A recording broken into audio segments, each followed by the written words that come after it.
Now, the greatest radio shows of all time. Suspense. The Shadow Node. Washington calling David Harding, counter-spy. Classic radio theater. The Great Gildersleeve. Fibber McGee and Molly. Dragnet. Gunsmoke. The Lone Ranger. Now, step back into our time machine with your host, Wyatt Cox. Good evening, friends of the Inner Sanctum. Brian Donlevy stars in the second episode of Dangerous Assignment, this one entitled Sunken Ships. This was originally broadcast 73 years ago today, July 16th, 1949, and we thank you for tuning in.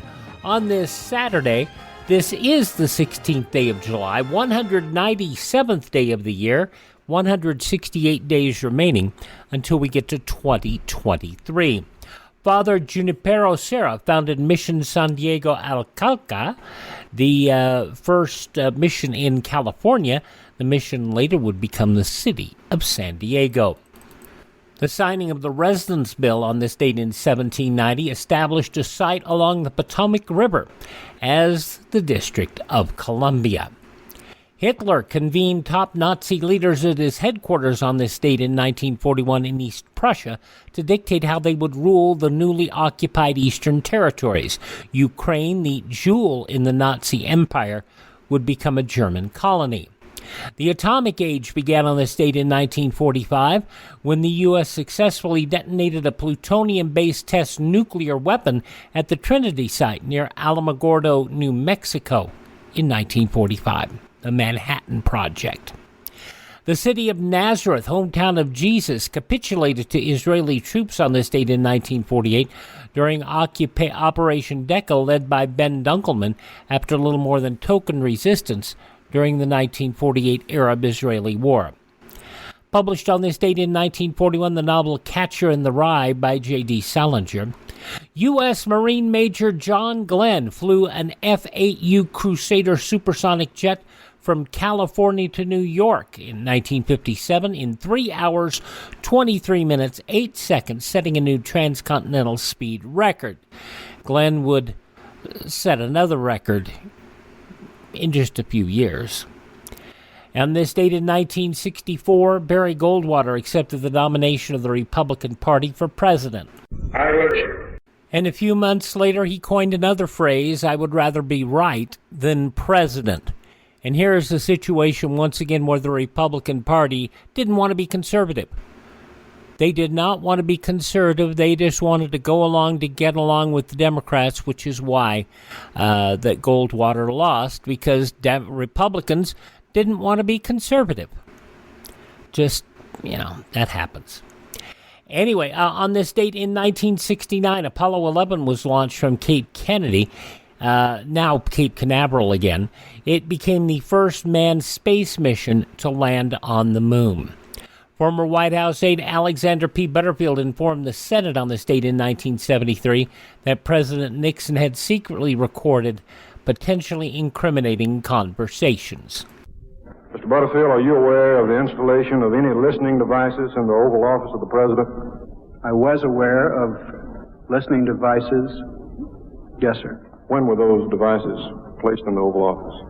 Approximately the summer of 1970. I cannot begin to recall the precise date. My guess is that the installation was made between, and this is a very rough guess, April or May of 1970 and perhaps the end of the summer or early fall 1970. There was no doubt in my mind that they were installed to record things for posterity, for the Nixon Library. The President was very conscious of that kind of thing. We had quite an elaborate setup at the White House for the collection and preservation of documents and of things which transpired in the way of business of state. Former White House aide Alexander P. Butterfield on this date in 1973. Iraqi President Hassan al-Bakr resigned, replaced by Saddam Hussein in 1979. And in 1992, Bill Clinton accepted the Democratic presidential nomination. In the name of all those who do the work, pay the taxes, raise the kids, and play by the rules, In the name of the hard-working Americans who make up our forgotten middle class, I proudly accept your nomination for President of the United States.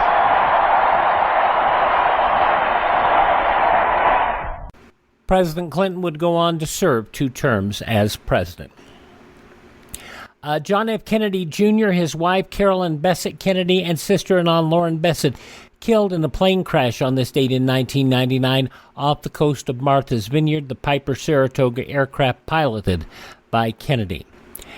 And in 2001, the People's Republic of China, Russian Federation, signed the Treaty of Good Neighborliness and Friendly Cooperation in 2001. In 2004, Martha Stewart sentenced to 5 months in prison, 5 months of home confinement by a federal judge for lying about a stock sale. The 6th book in the popular Harry Potter series, Harry Potter and the Half-Blood Prince by J.K. Rowling, released a record sales of 287,564 books per hour in its first 24 hours, the fastest-selling book in history. An earthquake of magnitude 6.8 with a 6.6 aftershock occurred on this date in 2007 off the Niigata coast of Japan, killing 8 people, injuring at least 800, and damaging a nuclear power plant. And in 2015, 4 U.S. Marines, 1 gunman died in a shooting spree targeting military installations in Chattanooga, Tennessee. Passing away on this date, First Lady Mary Todd Lincoln, musician Harry Chapin, also pro wrestler Terry Gordy, suffering a heart attack at the age of 40 back in 2001. Pro wrestler Bob Orton Sr., a much older man, also singer Joe Stafford, country singer-songwriter Kitty Wells, singer-songwriter, guitarist, producer Johnny Winter, and the man behind The Night of the Living Dead, the first big zombie movie, George Romero. Pa Kettle Percy Kilbride, born on this date, as was the man behind the popcorn, Orville Redenbacher, actress Barbara Stanwyck, actress-dancer Ginger Rogers, actor Sonny Tufts, actor Barnard Hughes, and beauty queen Bess Meyerson. Mrs. Kevin Kline, whom you know from Fast Times at Ridgemont High and Gremlins, Phoebe Cates, 59 years old today. From Anchorman, Will Ferrell is 55. Also from Gremlins, and also Stand By Me, Corey Feldman, 51. WWE wrestler Bobby Lashley, 46. From Glee and Heroes, Jayma Mays is 43. And from Ugly Betty, Mark Indelicato is 28. Those some of the people celebrating the 16th day of July as their birthday. If this is your birthday... Hi, we're the 4 freshmen, and we just want to say... Happy birthday to you! And from 73 years ago, July 16th, 1949, Brian Donlevy, Dangerous Assignment, on this Saturday, Classic Radio Theater with Wyatt Cox on your favorite radio station.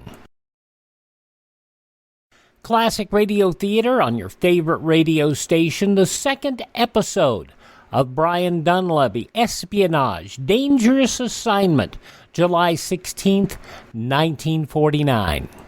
The National Broadcasting Company brings you Brian Donlevy as Steve Mitchell in Dangerous Assignment.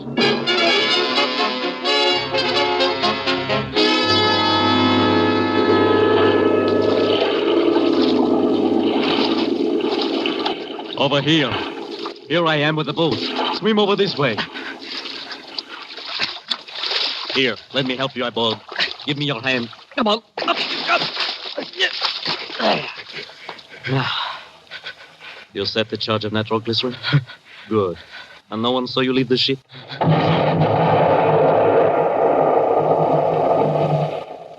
Right on schedule. The ship goes to the bottom, and only the 2 of us know the location. And now... Wait, no, put down the knife. No!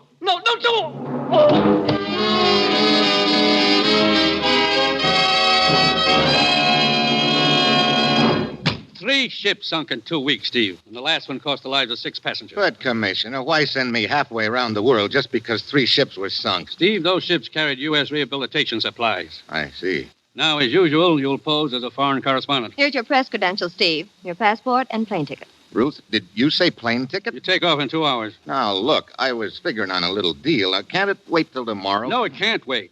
And that's another thing, Steve. On this assignment, there's to be no women and no gambling. It's strictly business, dangerous business. Okay, Commissioner. All right, Steve. Your first stop in Saigon is the Malayan Star Lines. The manager's name is Brevant. You've got your assignment. Get going.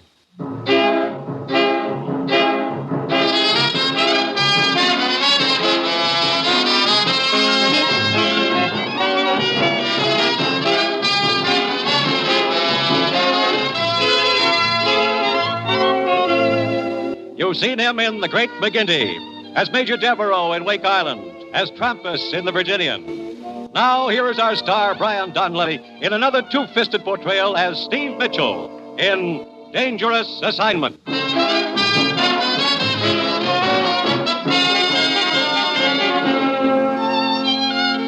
time, now. The place, Saigon, inscrutable city of the Orient, where the ancient and the modern rub elbows in the narrow, crowded streets.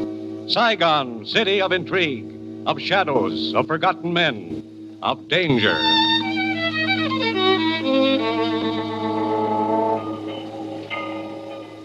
Mr. Brevant, I believe you're in charge of the Malayan Star Lines here in Saigon. That is correct, Monsieur... Mitchell, Steve Mitchell. I'm a foreign correspondent. I just flew in. I'd like an interview. There's not much of which to talk. 3 ships of our line sail for Singapore. The first night out, an explosion, they're gone. Just like that, huh?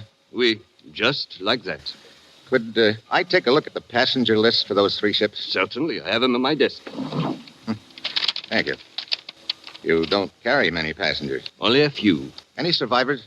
From the first sinking, none. From the third sinking, also none. How about the second? 1. Who is it? An Englishman named Dixon, the cook. Is he around anywhere? I'd like to talk to him. Aran, tell the Englishman Dixon to come to my office. Most of your crews have been with the line quite a while? It is the exception rather than the rule, monsieur. Out here, one must take what men one can get. I see. What kind of cargo were your ships carrying? That is the mystifying part, monsieur. Here are the cargo lists. As you see, the Malayan Star Lines carry American rehabilitation supplies, teak wood, spices, rubber, the usual. This teak wood, I notice all of it comes from the same place. Yes, the plantation of Monsieur Surratt. It is inland, up the Saigon River. Come in. You wanted to see me, Mr. Brevant? Oui, yes. This gentleman is Monsieur Mitchell, a journalist. Nice to meet you, sir. Hi. Mr. Brevant tells me you're the only survivor from the second sinking. I'm the only one from any of them. That makes you pretty lucky, doesn't it? Lucky ain't half of it. Look, did you notice anything unusual aboard your ship before the explosion? Well, I was back aft, getting a breath of air before turning in, I was. And I noticed a silhouette of a small boat in the moonlight. Off our starboard beam she was, and running without lights. Without lights? That's right. Anything else? I didn't have time to notice anything else, mister. Because just then there's a sheet of flame. The whole ship goes up in the air, and the next thing I know, I'm holding onto a spar in the water for dear life. Mm-hmm. Have you any idea what your ship's position was when she went down? Near as I can figure, we was in shoal water close to Polo Condori. That is an island 100 miles off the coast of Indochina, monsieur. But, of course, it is but a guess. We have no way of knowing the exact location. Yeah. Well, thanks for the information. I think it ought to make a good yarn. Do you intend to remain here in Saigon long? Well, that depends. I'd like to talk to Mr. Surratt, the plantation owner. Do you know where I might find him? There is a gambling casino just down the street, monsieur. If he is in Saigon, he will be there. Good.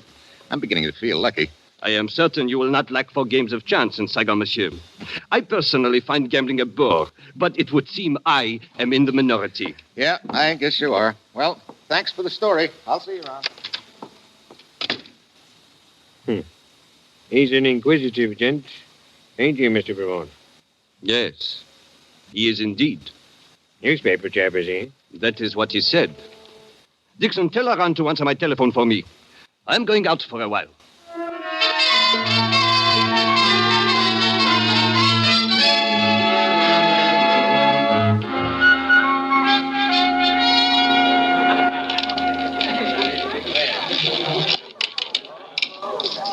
Right, even. Sorry, monsieur. You lose again. Look, this game is slow death. Haven't you got something with a little more action in it? And monsieur would perhaps prefer the dice table downstairs. That's a thought. Thanks. Oh! I beg your pardon. Oh, no, it is my fault, monsieur. Let me pick up your chair. Oh, you are most kind, monsieur. It was very clumsy of me. As a matter of fact, I bumped into you deliberately. It was the only way I could think of to meet you. Monsieur has a ready wit. All bets down. If you're looking for something to tack on after the monsieur, it's Mitchell. Steve Mitchell. They call me Leanna, monsieur. They picked a nice name. Well, here are your chips. You pick up my chips and my luck with them. You must allow me to buy you a drink, huh? You see, I am superstitious. Good. So am I. And having a drink with you is suddenly a superstition of mine. Let us go to the bar. Leanna. Well, I should have known you wouldn't be alone. It is only my brother, monsieur. Oh, where are you going, Leanna? It is all right, Matika. I am sure the American will take good care of me. Monsieur Steve Mitchell, my brother, Matik. Hello. Oh, your servant, Effendi. Here, Matik, you play some of my chips now while we have our drink. Come along, Steve. You live here in Saigon, Liana? For the most part. But I'm restless. I travel a lot. Tomorrow night I leave for Singapore. Oh?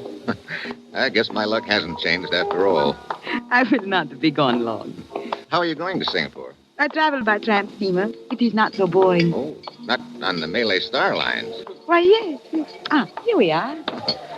Sort of crowded right here. Why don't we move down to the other end? There is room here. I will move over. Oh, thank you. No trouble, sir. No trouble at all. What will you have, Stephen? Bourbon and... Hey, What is it? I just saw someone I know, Leanna. Excuse me just a minute. Of course. Be back in a minute. I will order the drinks. Well, my dear, He seems interested in the Malayan Star Line, sir. you think he is involved? It is possible. Very well. I will proceed on that assumption. Boy, come here. Oui, monsieur? I want a message delivered for me.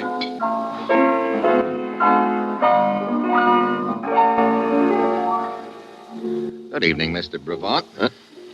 Oh, Monsieur Mitchell, is it not? Have you written your story yet? Not yet. I'm a little surprised to see you here at the casino. When we talked this afternoon, you told me gambling bored you. It does. But I do find interest in observing gamblers, monsieur. Particularly when high stakes are involved. Oh? Monsieur, I congratulate you on the speed with which you have made yourself acquainted in Saigon. What do you mean? Did I not observe you conversing at the bar with Surat? Surat? The stout gentleman. You mean the guy who was standing next to me, the one with the face like a toad? Your description does not flatter him, but it is accurate. Well, thanks, Surat. I'll see you around. Undoubtedly, monsieur.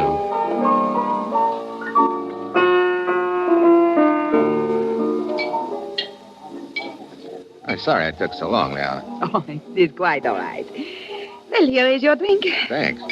Say, what happened to the guy who was next to me here, the one who moved over to make room? Huh? Oh, I do not know, Steve. I was not noticing. Surat. Is that his name? Yeah. Well, cheers. Cheers. Monsieur Mitchell. Steve Mitchell. Over here, boy. You are a busy man, Steve. I seem to be. Monsieur Mitchell? Yeah, what is it? You are wanted outside, monsieur. Oh? By whom? Oh, he not give name, monsieur. But he say quite urgent. Okay. Here. Oh, thank you, monsieur. Leanna. I know. You will be gone but a minute. Yes, I will wait for you.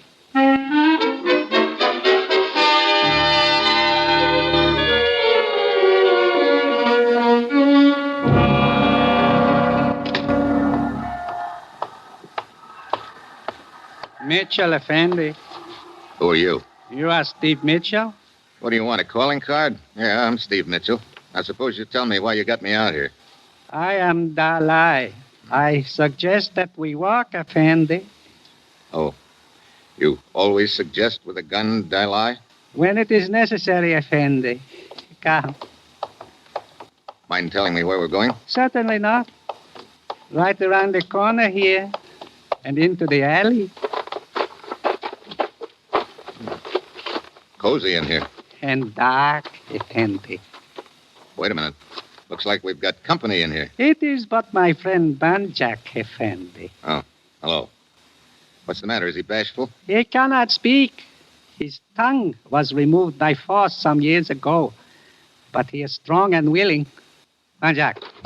Why, you... That reminder from Banjak will serve to open the conversation. Look, I don't know what this is all about. To be brief, Effendi.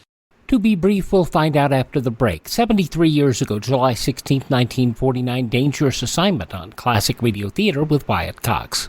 You ever make a change and then think, why didn't I do this years ago? Well, that's how people feel about switching to Medishare for their health care, especially now with inflation the way it is. People are very happy with the savings. Most families save about $500 a month when they switch.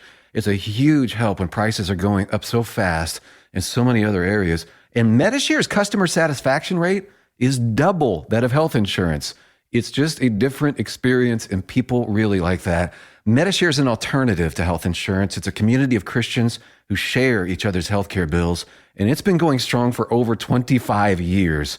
It really is the gold standard, the most trusted name in healthcare sharing.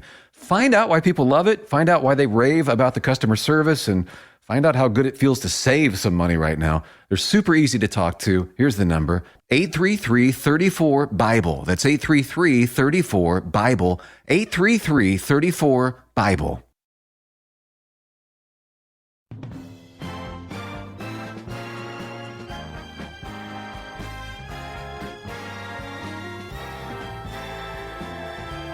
And you're listening to Classic Radio Theater on your favorite station, an episode of Dangerous Assignment starring Brian Donlevy, as it was originally broadcast on Saturday, July 16th, 1949. In the newspapers of that Saturday 79 years ago, these were some of the headlines. The Senate Appropriations Committee yesterday sliced $1.01 billion from the House-approved $15 billion defense spending bill in a drive to keep the government out of the red. Senator Elmer Thomas, the Democrat of Oklahoma, manager of the defense bill, said the action, added to cuts yet to come, will bring spending into line with government income. He referred to expected cuts in spending for foreign recovery and plans to call back some money previously authorized for other federal programs. Highly secret developments of top-level significance in the international aspects of atomic energy were in the making yesterday. This was made plain by the White House attitude of absolute silence on President Truman's Atomic Affairs Conference Thursday night with his principal cabinet, military, and congressional security advisors. Vice President Barkley admitted that the atomic conference was discussed by Truman and the cabinet at their regular Friday meeting, but Barkley and the rest of the cabinet were mum on the nature of the discussions. Czechoslovakia's communist government threatened treason trials yesterday for priests who try to carry out the Vatican's order excommunicating Roman Catholics who continue to support communism. The blunt warning from Justice Minister Alex Hepatic pushed the bitter church-state war in Czechoslovakia near the showdown stage. A nationwide steel strike averted for at least 2 months yesterday, and President Truman immediately named a 3-man fact-finding board to recommend a settlement of the contract dispute. The board includes a college economics professor and 2 lawyers. The last threat of a mass walkout that had been scheduled for midnight last night erased when U.S. Steel, largest of the producers, notified the president it was accepting reluctantly his proposal for dealing with the deadlock, but Big Steel made it clear they didn't like it. The Canadian Rocket Society has set the year 1960 as the target date for a trip to the moon and back by a spaceship carrying a human crew. That from Boris Dyke, the vice president of the organization. Dyke, who is in general charge of planning for the trip, said the date a decade hence not only was plausible, but the definitive date we are working toward. The hottest dog in Jacksonville, Illinois is a cool canine today. No more hot dog days for him. With the mercury in the 90s, a red-furred 250-pound St. Bernard had been dying from the heat. After the dog's story appeared in a local newspaper, the dog's owner deluged with calls from persons who wanted to help. One 3-year-old girl wanted to fan the big dog, but that won't be necessary. An ice company sent over an air conditioner.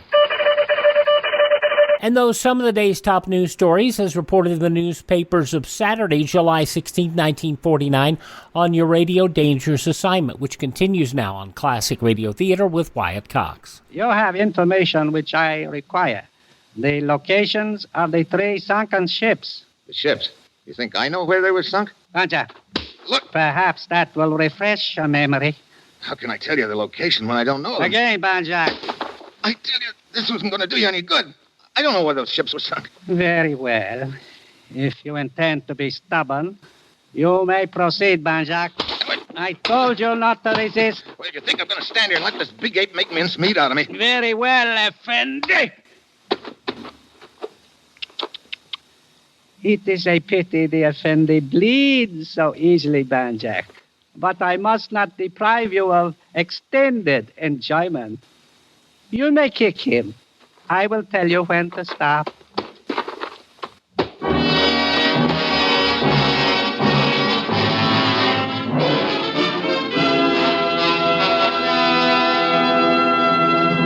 The National Broadcasting Company is bringing you Brian Donlevy, starring in the role of Steve Mitchell in the second of an exciting new adventure series, Dangerous Assignment. From 73 years ago, Saturday, July 16, 1949, Dangerous Assignment on this Saturday Classic Radio Theater with Wyatt Cox. Mutual's Crime Club on Sunday's Classic Radio Theater, Death Deals a Diamond from 73 years ago, July 17, 1947. A great diamond thief just out of prison framed for another robbery. That's on Sunday's Classic Radio Theater, but now the conclusion of Dangerous Assignment, Brian Donlevy, 73 years ago, July 16, 1949.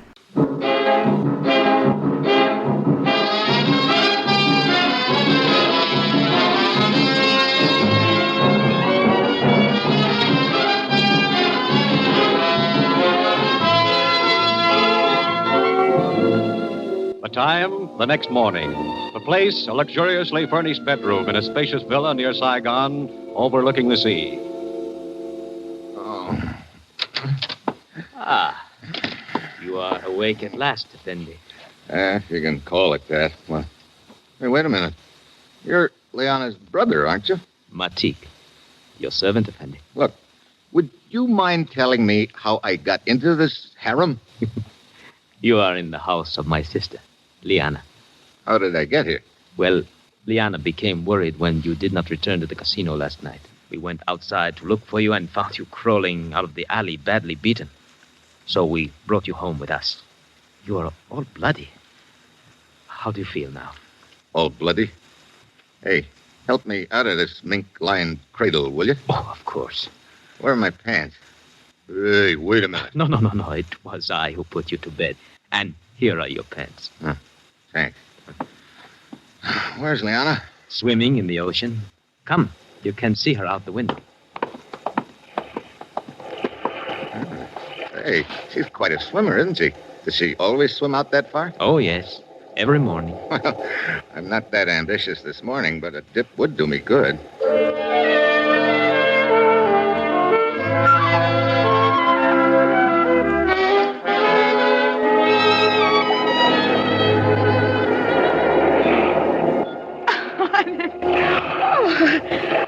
Steve, you are quite a swimmer yourself. Thanks.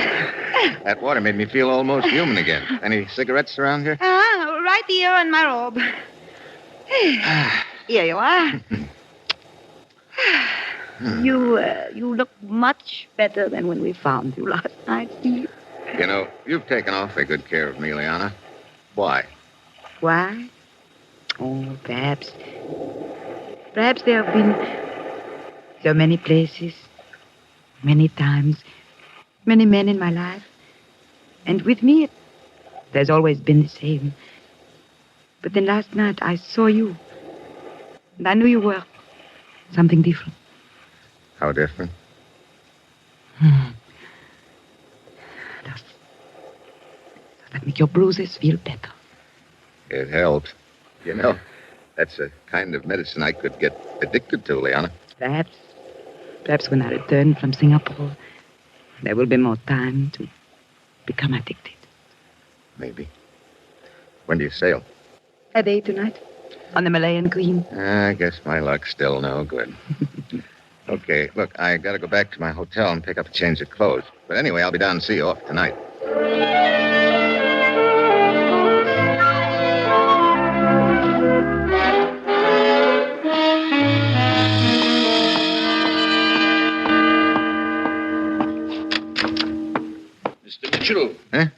Hey, how'd you get in here? I am Surratt. I learned you were registered at this hotel, so I took the liberty of waiting here in your room. Quite the liberty, wasn't it? An occasion demands it. The courtesies must be omitted. What's the occasion? I will be brief. Mr. Mitchell, I will assume you are a man who is interested in money.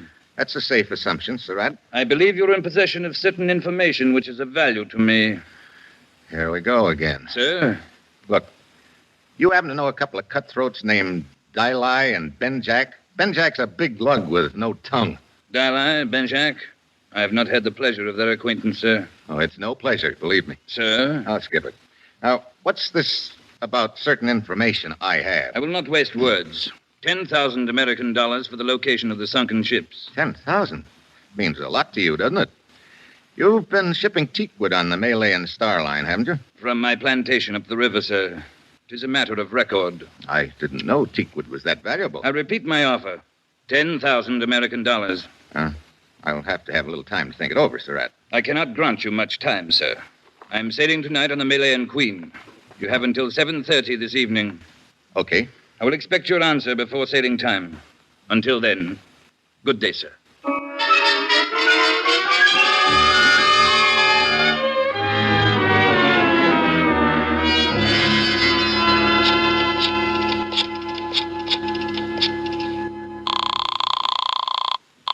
Malayan Star Lines. Mr. Brevant, please. I am sorry, sir, but he's gone. Gone? Yes, sir, on a business trip. He is sailing in half an hour on the Malayan Queen. Could you get word to him that... but never mind, I'll call you back. Come in. Mitchell. Dixon, what's the matter? Knife in my back.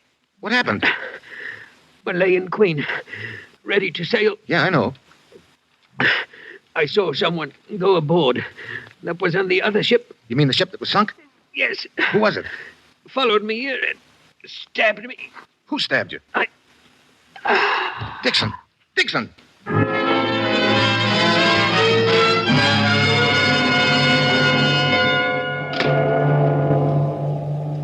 Sorry to keep you waiting, Mr. Mitchell, but I don't leave the bridge until we're out of the channel. That's okay, Captain. I'd like you to look at these credentials. They'll explain who I am and why I'm aboard your ship. You're investigating the recent sinkings. Yes, Captain. A couple of people seem awfully interested in the location of those sunken ships. I'm kicking an idea around that maybe there was something pretty valuable aboard them. What would it be? I don't know. Are you carrying the same sort of cargo on this ship that was on the others? Yes, as far as I know. Another shipment of teakwood from Surratt's plantation? There is. Also some American rehabilitation supplies. Tell me, could those rehabilitation supplies be salvaged after they were sunk? Oh, no. The water had ruined them. Captain, suppose you wanted to sink a ship and recover something from it later. What? Where would you sink it? I suppose in shallow water. Yeah. Now, what's the first shallow water we'll be passing through tonight? Well, let's see. We'll pass through the Diablo Shoals a little after midnight. Depth there's only 15 fathoms. I see. Is that the passenger list on your desk? Yes. Here. Yeah, looks like the gang's all here. Brevant, Liana, her brother Matik, and Surratt. Captain, I need your full cooperation. Why, certainly. What is it? I'd like you to order these 4 passengers to be in Brevant's stateroom 3 hours from now at 11 tonight.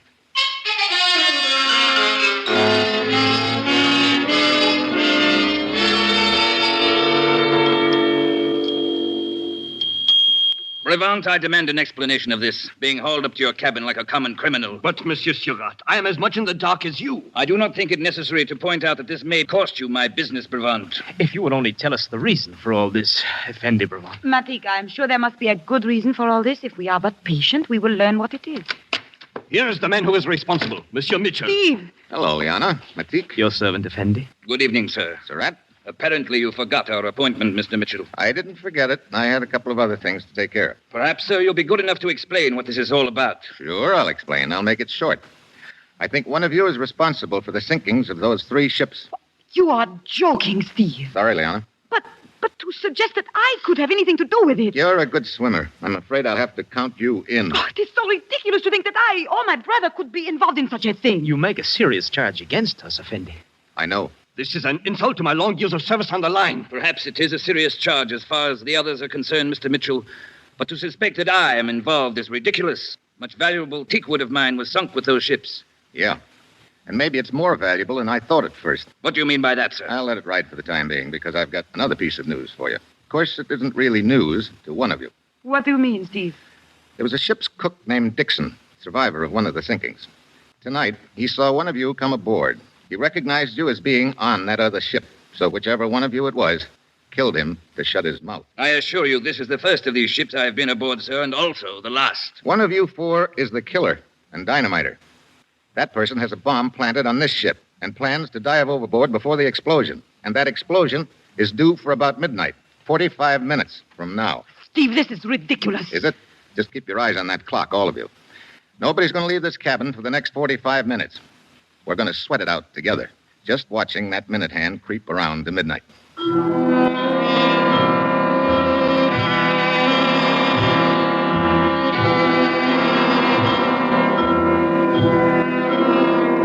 $11:30. Anyone feel like talking yet? Really, Mitchell? Really, what? Haven't you carried this silly joke far enough, Steve? There is only one way to prove he is mistaken in his suspicions, Liana. That is to wait. Can't we get a little air into this cabin? It's so infernally hot. You know something, Surratt? It's going to get a lot hotter.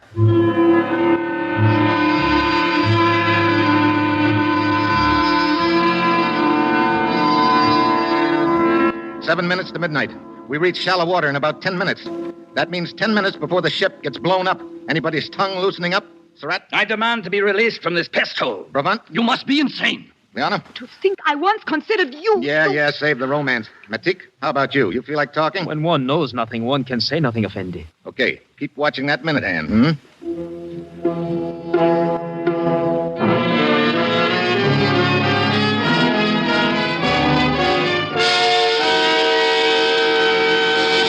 I can't stand this any longer. I've got to get out of here. You've got to let me go. So you're the one, Surratt? No. You must believe me. I would be the last one in the world to blow those ships up. Why? Surratt! There's gold hidden in those crates of teakwood. Surratt, you fool! He was only bluffing. Now you have told him. You haven't told me enough. Keep talking. I have nothing more to say. Look, Surratt, 3 ships have been sunk on account of this. Now open up. Start talking. No. You better talk before I beat it out of you. Now spill it. All right. During the war, an air raid, a ship carrying gold bullion steamed up the river to escape. But it was sunk near my plantation. I think I can take it from there. You recovered the gold, and this is the way you've been sneaking it out of Indochina, huh? Hidden in crates of teakwood? Yes, it was Liana's Shut idea. up, Surratt! But someone must have found out about the gold and has been sinking the ships. Yeah, in shallow water so they can get the gold later. Effendi Mitchell, now that we know Surratt is guilty, you will please allow me to leave. I have a headache. Mitchell, it is almost midnight. Yeah, nobody's leaving until I find out who's mined this ship. Effendi Mitchell, You keep looking at your watch, Matik. Why? Matik, what is the Matik, you didn't. You did. You put the explosives on this ship, too. You were going to jump overboard and leave me here, you fool. Where'd you plant it, Matik? Where did you plant it? Let me out of here. You're not going anywhere. The nitroglycerin will explode in 2 minutes. Matik, you sank those ships. You and Liana betrayed me. Very well. Surratt, put that gun away. Surratt! And for you, Liana. Grab that gun, Bravant. Wait. Matik, where's the nitroglycerin? Where is it? Surratt, you jughead, you killed the only man who knew where it was hidden. We've got 1 minute and 50 seconds to find that nitro. Genius.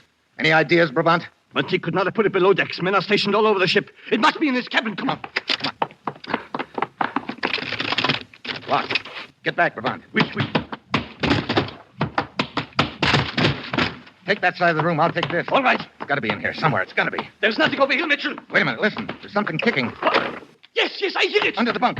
Look, that black suitcase. Easy. Throw it overboard, quick. Yeah, I got to get out of the way, Bravant. I got to get it over the rail. Hurry, Mitchell, hurry. Only a few seconds more, it will explode. Throw it as far as you can. You don't have to tell me that. Hit the deck. Mitchell, are you all right, Mitchell? Yeah. Except that I'm about 5 years older, Captain. Whew. That was close. Yeah, too close. Probably buckled a few of the ship's plates. Yeah, well, you better put Surratt under arrest. You can turn him over to the authorities when the ship reaches port. Yeah. Chances of getting the gold that's already been sunk are pretty slim, but there's probably a lot of it still at Surratt's plantation. The government can check that. Mitchell, allow me to say, I have never seen one so calm in the face of danger. All the time we were waiting in my cabin after I realized what your plan was, my heart was in my throat. You think mine wasn't? It was choking me. Look at me, Bravant.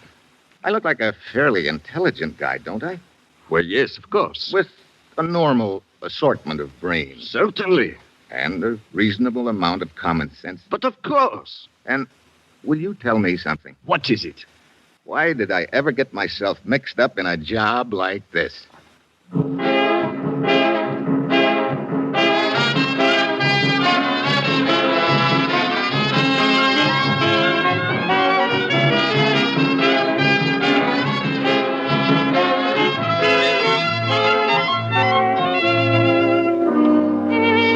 You have just heard the second in an exciting new adventure series, Dangerous Assignment, starring Brian Donlevy as Steve Mitchell. Dangerous Assignment is written by Bob Reif and directed by Bill Karn, with music by Bruce Ashley.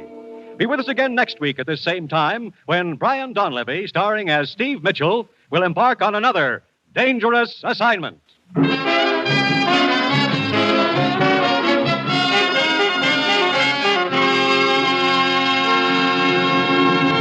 This program came to you from Hollywood.